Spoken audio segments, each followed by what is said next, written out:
Hi friends, నమస్తే. మీ శ్రీలహరి అండి. నేను సొరకాయ చట్నీ చేసుకుందాం అనుకున్నానండి. కూరకంత తెచ్చి కూర కాయ ముదిరిపోయిందండి. చట్నీ బాగుంటుంది చెప్పి చట్నీ ప్రిపేర్ అవుతున్నానండి. ఈ 2 ముక్కలు కోసిన కాయని ఇంకో పచ్చిమిరపకాయలండి, చింతపండు చక్కటి నీట్గా కట్ చేసి ముక్కలు కోసేసుకొని చేసుకున్నామండి.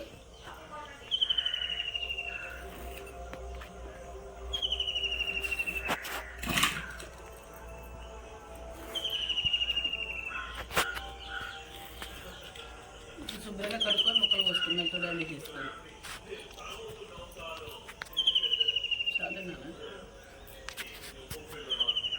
కూడా తీసుకున్నానండి. కొద్దిగా పుల్లగా ఉంటుందని టమాటాలు చూడండి 2 తీసుకున్నాను. ఈ 2 కూడా చిన్న చిన్న ముక్కలుగా కోసుకొని అందులో వేసేసి మగ్గ పెడదామండి. చక్కగా 2 టమాటాలు, కొంచెం చింతపండు, 7-8 పచ్చిమిరపకాయలు, ఒక చిన్న సొరకాయ చక్కగా శుభ్రంగా కడిగేసుకొని నీట్గా ముక్కలు కోసేసుకొని దాకా స్టార్ట్ చేసుకున్నానండి. ఇందులో కొంచెం ఆయిల్ వేసేసుకొని చక్కగా మొత్తం నీరంతా ఇంకే వరకు మగ్గ పెట్టుకుందాం. మగ్గిన తర్వాత పచ్చడి మిక్సీ పట్టుకొని తాలింపు పెట్టుకుందాం అండి. రోట్లో నోటకి ఇది వర్షం అండి, బురదగా ఉంది, అందుకే మిక్సీ పట్టేసుకున్నానండి. మిక్సీ పట్టేద్దామని చెప్పి ప్రిపేర్ అవుతున్నానండి. ఇది కొంచెం చక్కగా గ్యాస్ అంటించేసుకొని ముక్కలు పొయ్యి మీద వేస్తున్నానండి. కొద్దిగా ఆయిల్ వేసుకుంటే చక్కగా సిమ్లో పెట్టుకుందామండి. చక్కగా చిన్నగా దగ్గరగా నీరంతా అయ్యేటట్టు ఉడుకుద్దండి. ఉడికిన తర్వాత అప్పుడు మనం మిక్సీ పడదామండి.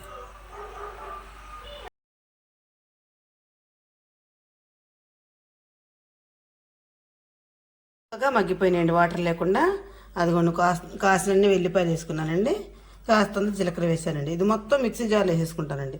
వేసేసుకున్న తర్వాత మిక్సీ పట్టిన తర్వాత ఉప్పును పసుపు వేసేసి పట్టేస్తాను.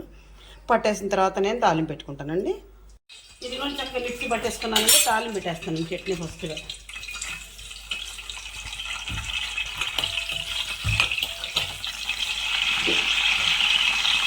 ఇది కొంచెం చట్నీ చేస్తున్నాం. వర్షం పడుతుంది, అందుకే రోడ్లో నూనె లేక అట్లా వేసాను. లేక రోడ్లో నూరేదాన్ని.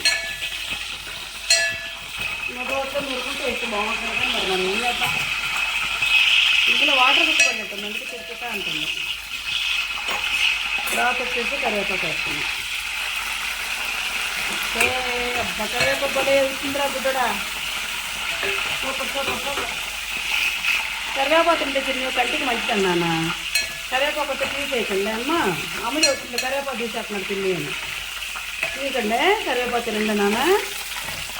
చక్కగా తాలింపు వేగిందండి.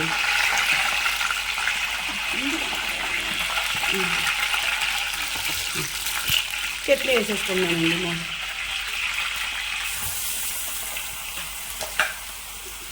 అబ్బా భలే చిల్లి చట్నీ. అబ్బా ఈ వర్షాలకి ఆ దోశ వేసుకొని చట్నీ వేసుకొని అద్దుకొని తింటే సూపర్ ఉంటుంది నాన్న. అందుకే దోశ వేస్తా నాన్న అంటే కాదు ఇడ్లీ అన్నారు మీరు. చాలా బాగా కుదిరింది కదమ్మా. చట్నీ మంచిగా అనిపిస్తుంది కదా. చట్నీ తాలింపు అయిపోయింది కదండి. మీకు నచ్చితే నాకు ఒక లైక్ ఇవ్వండి. Please subscribe.